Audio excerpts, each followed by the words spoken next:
And we take quite a few things for granted these days in the that we live in, era that we live in. Back in the day, you also had to look at the stars to just locate your position in the deep, dark sea, was it? I found that as quite interesting, that the technology was not up to speed. Just explain that in layman's terms for somebody who has nothing to do with the Navy.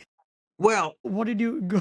well, after I served as gunnery officer, I became the navigator on this guided missile destroyer. And in order to determine your location, you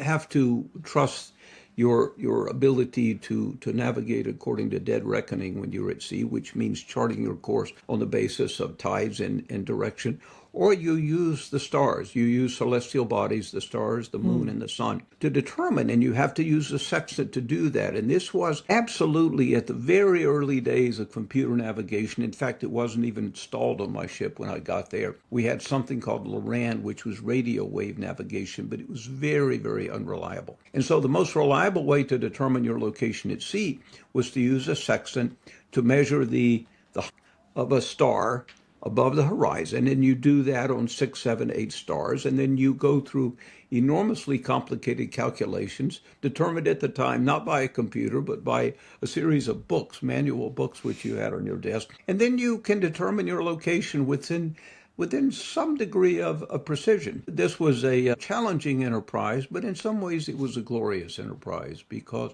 as the navigator, I was privileged to stand out under the stars every morning as the horizon began to appear. You can't do this in the middle of the night because you have no horizon, and you can't do it in the middle of the day because you have too much horizon and the stars disappear from your view. So there's only a few minutes every morning and every evening when you can actually take the sights, and we did that, and that's how we navigated across the Atlantic and how we navigated in the Mediterranean Sea as well. Only in the last few years has the Naval Academy in the U.S. brought back the use of sextants, and I'm glad to see that because it's an ancient art which should be preserved.